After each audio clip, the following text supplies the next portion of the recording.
galera, tudo bem? Saudações para ti que está comigo. Eu sou Marcelo Galvão, né? Isso aí, tamo junto.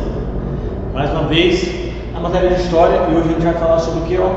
Conjuração Mineira, Minas Gerais, finalzinho do século XVIII, 1789. É isso aí, mais precisamente. Um período que nós vamos falar, um período um pouco conturbado na região mineira, mas antes da aula começar, não esqueça de dar o like, tá bom?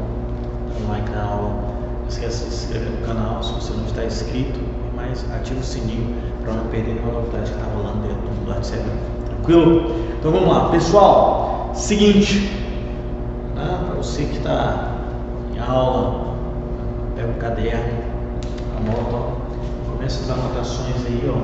Lembra, a gente vai sempre colocando algo mais aí para dar, né? Texto, né? Você vai complementando os barulhos aí, nosso trem, fazia machucando aqui. Mas vamos lá, comigo. Pessoal, seguinte, primeiro ponto quando a gente fala de questão da Conjuração Mineira, nessa questão de conjuração, confidência, né? Pessoal, a nomenclatura, antes falava de confidência mineira, né? É a nomenclatura interessante, né? O português é riquíssimo. Quando você fala de confidência, você vai pensar o seguinte: confidência tem alguma relação com desleal, com traição, aquilo que era contra o Estado. Os conjurados e conjuração, ela traz a ideia de a união com um objetivo comum, entendeu? Então essa diferença, enquanto o termo confidência trazia a intenção de traição, de desleal, de não ser correto, né, estar agindo pelas costas, o termozinho conjuração, ele traz a ideia de as pessoas se unem com um objetivo comum, tá? Então se fala conjuração mineira ao invés de confidência mineira, questão de nomenclatura, tá? Porque eles não estavam traindo o Estado, não. Eles se uniram, Cláudio Manuel da Costa, Rolém, José Silvério dos Reis, Joaquim José da Silva Xavier, né? Eles se uniram para quê? Qual era o objetivo deles? Era transformar a localidade que eles viviam, que era a localidade de Minas Gerais. Tranquilo? Então essa diferençazinha ficou bem clara para nós, né? Confidência e conjuração. Por que o termo conjuração mineira? Pessoal, em 1785, então vamos começar aqui, ó. Em 1785, a rainha, a Dona Maria I, ela exigiu que a proibição de manufaturas no Brasil. Então no Brasil não podia ter indústria. Todos os produtos que entravam na região do Brasil tinham que ser trazidos de Portugal, tá? Tudo vinha de Portugal. Então começa aí a problemática. Por quê? O que vai começar aí? O seguinte, imagina comigo, era uma forma de controlar ainda mais a colônia, né? A região mineira, certo? Além daqueles impostos que nós já havíamos falado nas aulas anteriores, tá? Ok? Imposto quinto, né? A captação, dízimo, ok? Impostos e a própria derrama, que era o imposto de 1750, que foi instituído, mas ele assim nunca tinha sido usado na forma prática, né? Até quando? Em 1788, o Visconde de Barbacena ordenou a derrama. O que era a derrama? A derrama era a cobrança dos impostos atrasados, ok? Uma cobrança sumária, tá? A derrama aqui era uma cobrança sumária. Olha, eu vou cobrar e pronto, acabou. Eu não tenho dinheiro suficiente, eu não tenho ouro suficiente para suprir a minha dívida. Você tem uma casa? Vamos lá, a sua casa supre o restante, então nós vamos tomar na sua casa. Não, a gente vai tomar no seu barranco, seus escravos. Então os bens incorporavam aí, certo? Então o Visconde de Barbacena, ele autorizou, tá? A derrama, um detalhe, né, para fevereiro de 1789, né? Então ficou tenso a região mineira, ficou naquele impasse. Então a Conjuração Mineira tem inspiração iluminista. Lembra das ideias iluministas lá? Liberdade, igualdade e fraternidade. Lembra da Revolução Francesa, né, que é o lema. Um detalhe interessante é que essa ideia iluminista de liberdade de pensamento, liberdade de expressão, a liberdade comercial, né? Liberdade política, autonomia. Olha aqui, a inspiração iluminista, as liberdades inerentes, os direitos naturais do homem, escolha dos seus governantes. Então essas questões aí é que vão ser colocadas dentro da Conjuração Mineira, tá? Os conjurados, então, os indivíduos que se uniram para esse objetivo comum, tá? Eles queriam o quê? A liberdade da região, poder escolher os seus governantes. E essa inspiração iluminista aqui, ela é muito forte. Por quê? Ora, os filhos da elite aqui, onde eles iam estudar? Na Europa.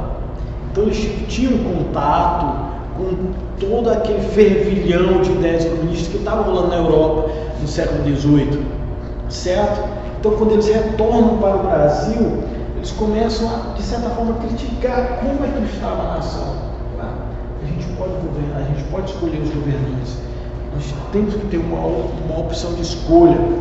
E aí onde entra as liberdades, certo? Os direitos naturais, tá bom? Outro ponto interessante é dos objetivos, tá? Esses indivíduos, eles se uniram, né? Entre eles Álvaro Peixoto também que fazia parte desse processo, né? É interessante imagem. Não? Os objetivos eram o quê? Uma república em Minas Gerais, né?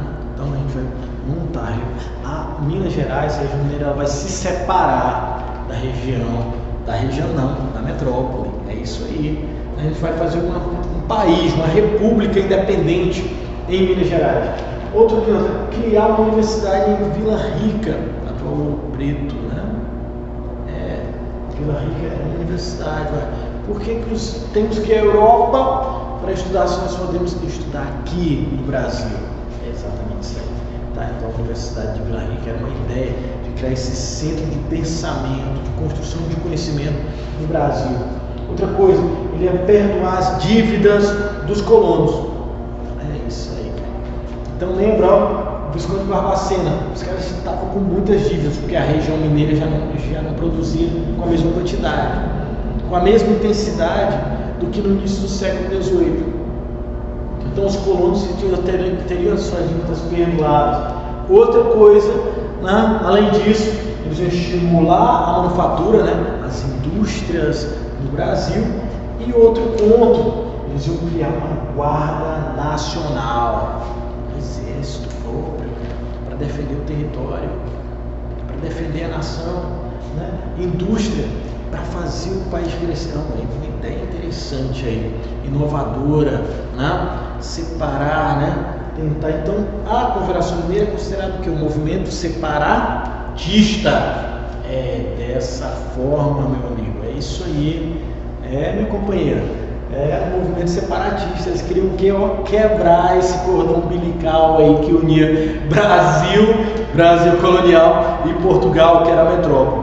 Não, então corta esse trem aí. Vamos lá, separa isso aí. Essa era a ideia, era separar. Só que o detalhe, era um movimento. Anota aí também, né? Um ponto interessante. Né? Coloca assim, ó. Esse movimento, a Confederação Mineira, é considerado um movimento elitista. É da elite. Beleza? Anotou isso aí? Tranquilo, tá? É um movimento elitista. Por quê? A escravidão, ela não era pauta aqui. A escravidão ia ser mantida. Então havia essa divergência, né? Por que libertar os escravos? Os escravos continuariam sendo escravos, cara. Não ia mudar muita coisa nessa relação aqui, tá? Por que o movimento não deu certo? Lembra do dedo duro? Já ouviram falar disso aí, né? O dedo duro, né? O cara que entrega, exatamente. O X9, também conhecido, tá? Mas um detalhe é que o delator do movimento, o Joaquim Silvério dos Reis, ele era militar de alta patente, muitas posses, e ele entregou o movimento para o Visconde de Barbacena. O que ele fez, suspendeu a derrama, que era para fevereiro de 1789, né? Os conjurados iam aproveitar toda aquela insatisfação popular para tentar abarcar o máximo de pessoas para o quê? Para fazer Minas Gerais independente. Não deu certo. Suspendeu, então começou a ser preso um a um. Cláudio Manuel, Costa, Aurélio Peixoto, o próprio Tiradentes, né? Um detalhe interessante. Esse era um crime contra a coroa. A pena de crime de traição era a morte, tá? Um detalhe aqui é interessante, é que a única pessoa que foi morta, realmente, foi o Joaquim José da Silva Xavier, ou Tiradentes, em 21 de abril de 1792, praticamente 3 anos após o movimento, né?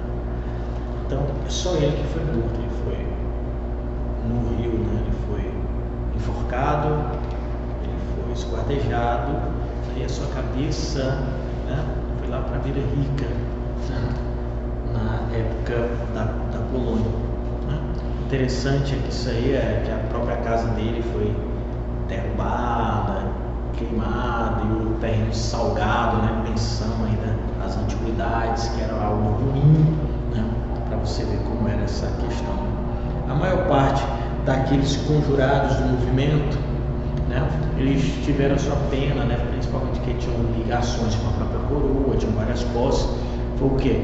Foi o degredo, né, e o exílio, né, prisão perpétua, né, mas não.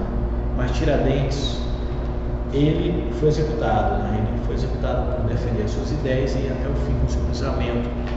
Interessante, o Tiradentes, né, tem uma imagem aqui para você ver dele, né? Analisa essa imagem, né? É a simbologia, né? Como entra na mente do indivíduo, né? Olha a imagem dele aí, tá? O Tiradentes é interessante. Ele lembra aquela imagem de Cristo, né? Lembra muito, né? Uma pessoa que deu a vida por um ideal, deu a vida para salvar uma nação. Essa é a simbologia que o quadro, que a imagem de Tiradentes traz para nós hoje, né? Viram aí, né? Tá vendo ainda aí?